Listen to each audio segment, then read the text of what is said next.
Buenos días, bienvenidos a esta unidad didáctica 3 de este módulo en el que vamos a aprender estrategias metodológicas en formación profesional para el empleo. Vais a ver que muchas de ellas ya las conocéis, incluso igual sin ponerles nombre, ya las estabais usando en vuestro día a día en las clases. Seguro que habéis asistido también a distintas clases en las que se han aplicado distintas estrategias metodológicas. Lo que pretendemos con esta unidad es, por un lado, pues reflexionar, conocerlas, ver qué diferencias hay entre cada una de ellas desde distintos puntos de vista y sobre todo pues hacer esa pequeña reflexión para ver cuáles utilizamos más, cuáles deberíamos utilizar en nuestras clases, etc. Bueno, ¿qué vamos a aprender? Vamos a aprender distintas estrategias metodológicas y las caracterizaremos según distintas características, ¿vale? Vamos a tener muchas clasificaciones diferentes para meter en un sitio o en otro las estrategias que utilicemos en cada momento. Hablaremos de distintos métodos de enseñanza, de las habilidades que tiene que tener el docente dentro del aula, de las técnicas y herramientas docentes. Hablaremos de estilos didácticos y luego hablaremos un poquito de cómo tendría que ser la sesión formativa y cómo hacer la práctica que tenemos de este módulo de la simulación docente. Bueno, hemos empezado a hablar de estrategias metodológicas, pero no hemos contado todavía qué es esto de las estrategias metodológicas. Bueno, estas estrategias metodológicas serían distintas tácticas o técnicas que utilizamos los profesores para realizar el proceso de enseñanza-aprendizaje. Estas estrategias metodológicas vais a ver que las vamos a clasificar de 1000 formas diferentes y lo que tenemos que tener en cuenta es que no hay mejores y peores. Hay más adecuadas al momento y a las circunstancias que tenemos o menos adecuadas para todo el entorno que tenemos, ¿vale? Normalmente no utilizamos una sola. Si utilizamos una sola de ellas, van a quedar sesiones realmente aburridas, sesiones poco dinámicas y sesiones que realmente no van a conseguir los objetivos que perseguimos. Lo más habitual es que dentro de una misma sesión utilicemos más de una y las vayamos combinando. Por ejemplo, sería una estrategia metodológica la lección magistral en la que el profesor llega y se pone a explicar en la pizarra o en el proyector y va explicando todos los contenidos, los alumnos escuchan, toman apuntes y ya está. Otra estrategia metodológica que seguramente que la habéis utilizado, seguramente algún día en clase habéis lanzado preguntas a los alumnos para que ellos contesten y así generar un pequeño debate. O quizá alguna vez hayáis utilizado una dinámica de grupo. O es posible que alguna vez os hayáis ido al taller, hayáis hecho una tarea para enseñársela a los alumnos y luego les hayáis pedido que ellos la repitan. Bueno, todo esto serían estrategias metodológicas. ¿Cómo seleccionamos qué estrategia metodológica es la más adecuada en un momento dado? Pues bueno, tenemos que valorar cuáles son las características de nuestro alumnado para conocer cuáles van a funcionar mejor que otras y saber de qué forma van a aprender ellos de forma más efectiva. También, ¿cuáles son nuestros objetivos del aprendizaje? Si mi aprendizaje es que mis alumnos, si el objetivo es que los alumnos aprendan a desarrollar una tarea práctica, lo normal sería que en clase hagamos esa práctica, ¿vale? Entonces ahí voy un poco condicionada a escoger determinadas estrategias según cuáles son mis objetivos. También los medios y los recursos. En los centros de formación tenemos unos medios y unos recursos determinados y según lo que tengamos pues podremos hacer las estrategias de una forma o de otra y podremos escoger unas u otras más prácticas, más dinámicas o más teóricas dependiendo de todo lo que tenemos. Hay veces que también valoramos otras cosas, por ejemplo el tiempo que tenemos disponible. Si tengo que explicar muchos conocimientos a mis alumnos, es posible que la más adecuada sea la lección magistral, que me permite explicar bastante rápido. Si tengo tiempo de sobras, pero necesito que los alumnos profundicen mucho en un tema, seguramente haré una cosa mucho más activa, una estrategia más práctica o en la que los alumnos tengan que tomar esa iniciativa para profundizar más. Así como veis, no hay estrategias mejores ni peores. Hay, pues eso, adecuadas al momento y donde las tenemos que utilizar y a las sesiones donde las tenemos que utilizar o menos adecuadas. Vamos a ir presentando ahora una clasificación bastante grande. Lo ideal sería pues que fuerais reflexionando de cuáles de ellas pensáis que se adaptan mejor a los contenidos de vuestro certificado de profesionalidad, cuál es peor. Quizá en una unidad se os ocurra que podéis aplicar una de ellas, en otra mejor no, ¿vale? Pues vamos a ir pensando un poco cómo las podríamos utilizar nosotros como docentes. Y bueno, vamos a empezar clasificándolas. Entonces, vamos a clasificarlas primero según esta primera clasificación, según forma de razonamiento, según la actividad de los alumnos y según el trabajo del alumnado. Y después veremos un poco más adelante otra clasificación diferente para las mismas estrategias. Pueden estar en el primero, en el 2 y en el tercero, en el 4, ¿vale? Eso no son incompatibles. Y esa segunda clasificación es una clasificación un poco más amplia que nos clasifica en 4 tipos de métodos de enseñanza, ¿vale? El demostrativo, el expositivo, el interrogativo y el activo. Comenzamos con esa primera clasificación, que vamos a meter todos estos métodos de enseñanza dentro de distintos grupos según cuál sea la forma de razonamiento, la actividad de los alumnos y el trabajo del alumnado. Bueno, según la forma de razonamiento, es decir, cómo se van presentando las ideas, de qué forma se van razonando y se van exponiendo, de qué forma los alumnos tienen que ir pensando y encapsulando todas esas ideas para aprenderlas. Bueno, el primer grupo sería esos métodos deductivos. Los métodos deductivos sería, por ejemplo, la clase magistral, en la que llega el profesor, explica unos conceptos determinados y luego a partir de ahí ya podemos hacer con esos conceptos que ha explicado lo que sea, ¿vale? Suele ser un razonamiento bastante ordenado y va de lo general a lo particular, ¿vale? Por ejemplo, el profesor llega, nos explica qué tipos de hojas diferentes hay y después sacamos ya un ejercicio, cogemos distintos tipos de hoja y los vamos clasificando, ¿vale? El profesor nos ha explicado los contenidos generales y luego nosotros ya vamos viendo ejemplos concretos de eso que nos ha explicado el profesor. Eso sería un método deductivo, ¿vale? El siguiente sería el inductivo, que esto va de lo particular a lo general. Y aquí el peso fuerte del razonamiento y del aprendizaje recae sobre el alumno. El formador simplemente es un facilitador que facilita que se lleve a cabo esta sesión y el peso recae sobre el alumno, que es el que tiene que actuar de una forma un poco más activa para aprender.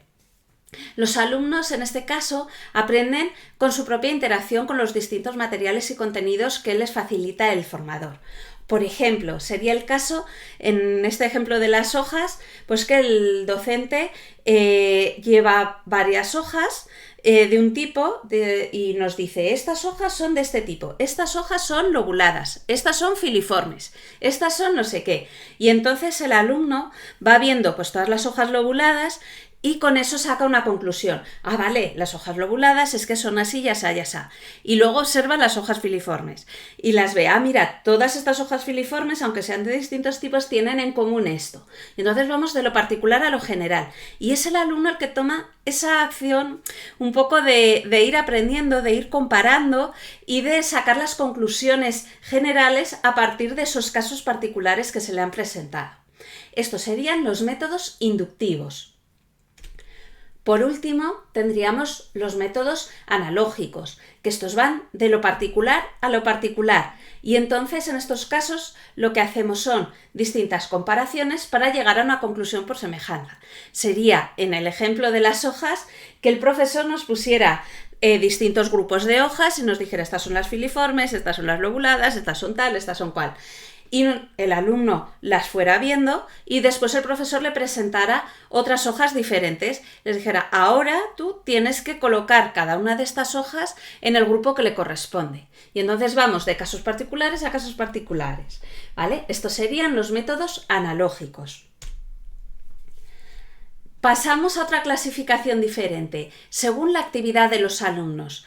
¿Qué rol es el que toman los alumnos dentro del método que estamos empleando en clase? Aquí tendríamos los métodos pasivos y los métodos activos. En los pasivos todo el peso recae sobre el profesor. Es el docente el que tiene la mayor parte del peso en esa sesión. Por ejemplo, sería cuando el profesor explica un determinado concepto y los alumnos simplemente escuchan. O sería si presentamos un vídeo. Ponemos el vídeo, los alumnos simplemente escuchan, reciben. Son esos receptores, pero son pasivos. En cambio, hay otros métodos que son los activos y en esos el proceso de enseñanza recae sobre el alumnado. Y aquí el profesor simplemente facilita, apoya y reconduce a los alumnos por su aprendizaje. Por ejemplo, estos métodos activos serían una dinámica de grupo que hiciéramos en clase, sería un seminario de investigación, sería un trabajo en equipo, sería una práctica que desarrollan los alumnos, ¿vale? En esos casos están tomando un método activo. No lo he comentado, sobre estos métodos activos, cuando trabajamos con adultos son muy interesantes porque el alumno participa más, se involucra más y aumenta mucho la motivación cuando utilizamos estos métodos activos. Es verdad que suelen requerir un poquito más de tiempo para desarrollarlos que los pasivos, pero son desde luego muy interesantes en todos los niveles, pero con adultos pues especialmente. Otra clasificación diferente que podemos hacer según el trabajo del alumnado. Pues cuando mandamos una tarea al alumnado, que va a hacer un ejercicio o va a hacer una práctica, ¿cómo va a trabajar? Pues de forma individual, de forma colectiva o de forma mixta. Supongo que la individual y la colectiva lo tenemos todo ya muy fichado, el que es trabajar de forma individual o de forma colectiva, ¿vale? Sería el colectivo cuando trabajamos dentro de un grupo de trabajo, pues mandamos una práctica y la hacéis en grupos de 4, pues eso sería el colectivo. ¿Y qué es el mixto? El mixto es que combina una primera parte de un tipo y otra segunda parte de otro tipo, o se va dividiendo en distintas partes y unas son individuales y otras colectivas. Por ejemplo, el mixto, una forma muy común de utilizarlo es cuando decimos vamos a hacer un debate en clase, cada uno primero individualmente os apuntáis las razones de las que sí o las que no, o lo que os parece, vuestras opiniones, y una vez que ya tengáis vuestras opiniones formadas, nos juntamos en grupos, las ponemos en común y ya así con eso hacemos un debate por grupos dentro del aula, ¿vale? Eso sería un trabajo mixto, por ejemplo. Vamos, ya hemos visto esta primera clasificación, ¿vale? Según la forma de razonamiento, según la actividad de los alumnos y según el trabajo del alumnado. Vamos ahora a clasificar los métodos de enseñanza según si son demostrativos, expositivos, interrogativos o activos. Ahora vamos a ver qué es cada una de estas 4. Bueno, el método expositivo sería cuando el docente presenta a los alumnos los distintos contenidos que tiene que explicarles. Sería, por ejemplo, una lección magistral, en la que llega el profesor y con la ayuda de diapositivas de la pizarra o sin nada, va explicando a los alumnos los distintos conceptos. Este método expositivo tiene una ventaja muy grande y es que nos permite explicar muchos conceptos a muchas personas y en muy poco tiempo. Es por eso que quizá muchas veces abusamos de este método, aunque no sea el más adecuado en todos los momentos, pero muchas veces tenemos mucha limitación de tiempo o que tenemos muchos alumnos en clase y entonces es verdad que hay veces que se abusa un poco de este método expositivo. Es bastante adecuado cuando queremos avanzar y cuando no hace falta que profundicemos demasiado en esos conceptos y es pues un método clásico que siempre ha funcionado y siempre funcionará, ¿vale?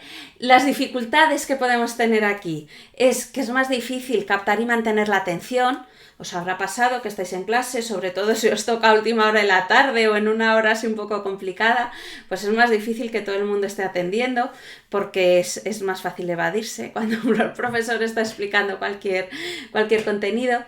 Y también que tenemos cierta dificultad para comprobar que los alumnos han comprendido. O sea, llega el profesor, se pone a explicar allí, explica lo que sea, termina su clase, se va y aquí no sabemos si los alumnos lo han interiorizado, han aprendido esto o no. Deberíamos combinar el método expositivo con otros métodos diferentes para ir comprobando que se va aprendiendo, para ir poniendo en práctica y para hacer la clase un poco más dinámica.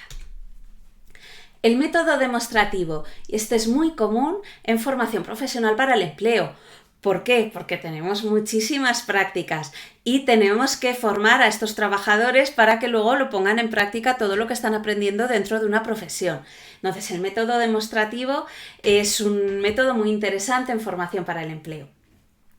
En este caso, es el profesor el que hace una demostración de cómo se hace un determinado proceso, una determinada práctica, y después coordina la tarea para que el alumnado lo haga después. Normalmente suele tener dos partes, la que el profesor lo explica y lo enseña y luego a continuación el alumno lo desarrolla. Hay veces que solamente lo enseña el profesor y ya está, pero ahí lo mismo, no comprobaríamos que se está cumpliendo los objetivos y que el alumno está aprendiendo. Lo lógico en estos casos sería que el profesor lo haga delante de los alumnos y después los alumnos lo repitan. En este caso, facilita mucho la participación, aumenta muchísimo la motivación, el alumno ve que tiene una aplicación real, que esto que estamos aprendiendo lo aplicamos en un caso práctico y suelen estar muy motivados cuando hacemos este tipo de prácticas y utilizamos este método. Los inconvenientes o posibles inconvenientes requieren mucho más tiempo. Si vamos a utilizar este método y vamos a utilizar distintas prácticas, necesitamos tener sesiones más largas y necesitamos tener varias sesiones para el mismo concepto. Y también requiere mucha formación del profesor. ¿Por qué? Porque en la práctica va surgiendo todas las dudas, van surgiendo los problemas que se tienen que solucionar sobre la marcha. Entonces el profesor tiene que ser bastante experimentado en la realización de los trabajos que estemos poniendo en práctica. ¿Vale? Normalmente en este sentido no hay problema, pero bueno, si es un profesor un poco inexperto, este método le puede dar muchos dolores de cabeza. Otro método diferente que tendríamos sería el método interrogativo. El método interrogativo se basa en lanzar preguntas y así de este modo, lanzando distintas preguntas a los alumnos, que los alumnos se vayan planteando cada una de estas preguntas, intentamos de estructurar todos los conocimientos que tenemos y de ponerles cierto orden y de relacionarlos entre sí. Es muy útil este método, sobre todo pues, ya cuando llevamos unas cuantas sesiones trabajando sobre el mismo tema, porque así podemos recapitular un poco, comprobar qué estamos aprendiendo y que los alumnos vean si están al día o no y si lo van comprendiendo todo. Y también es una forma pues, de plantearlo desde distintos puntos de vista, esos conocimientos que hemos aprendido por otros de los métodos. ¿Vale? Sería, por ejemplo, pues eso, una sesión que llega el profesor y empieza a preguntar y los alumnos van contestando a las preguntas, pues puede ser una puesta en común o puede ser un trabajo individual en base a unas preguntas que les propongamos. Por último, tenemos el método activo. En el método activo, el alumno es el protagonista, ¿vale? Es él el que tiene esa iniciativa en el aprendizaje. Se suele utilizar en este caso la investigación o el contacto con la realidad, en la realización de una práctica directamente, ¿vale? Aquí, por ejemplo, tendríamos las dinámicas de grupo. Hay muchas veces que en vez de plantearles un tema y explicarles un tema, por ejemplo, yo hago muchas veces con los alumnos una dinámica que es sobre negociación y entonces tienen que sacar las conclusiones de cómo sería una buena negociación y una mala negociación en base a un ejercicio que hemos hecho de intentar negociar entre varios y viendo cuál es el grupo que mejor y qué técnicas ha usado ese grupo, pues vamos sacando las conclusiones y vamos incorporando ese aprendizaje. También sería el método activo, por ejemplo, un seminario de investigación. Dividimos a los alumnos en grupos y a cada grupo le mandamos investigar sobre un tema en concreto y luego incluso ese trabajo que realicen de investigación lo pueden presentar delante del resto de alumnos. Como veis aquí, es el alumno el protagonista, el que toma la iniciativa y el que tiene que trabajar para obtener esos conocimientos. Las ventajas que tiene, que se potencia un aprendizaje mucho más profundo que con otros métodos. Suele ser bastante motivante para los alumnos, especialmente con alumnos adultos que ya saben investigar, ya saben buscar, ya saben discernir, pues suele ser muy motivante y fomenta la cohesión de grupo, porque normalmente este método activo es muy frecuente aplicarlo en pequeños grupos para trabajar en equipo y así fortalecerse los unos con los otros. Las desventajas que puede tener, pues que hay veces que nos encontramos con resistencia al cambio, esto es especialmente importante cuando estamos con alumnos, problemas de timidez, etcétera, en los casos de que hagamos dinámicas de grupo, cosas más participativas, y que requiere bastante tiempo para desarrollar un método de estos dentro de nuestra sesión. Bueno, con todo esto hemos hablado ya de distintas estrategias metodológicas, distintos métodos que podemos aplicar dentro de nuestra clase. Si pensáis ahora, a mí me gustaría que recapituláramos un poco y pensarais en las últimas clases que habéis impartido, si ya sois profesores o que o a las que habéis asistido como alumnos, qué distintas metodologías han utilizado. Y si más o menos pensáis que estaban equilibradas o no, y cómo pensáis que las podréis organizar estas distintas metodologías dentro de vuestro certificado de profesionalidad y del módulo que estáis trabajando. Si os parece, corto el vídeo de momento y seguimos ahora con las habilidades de los docentes.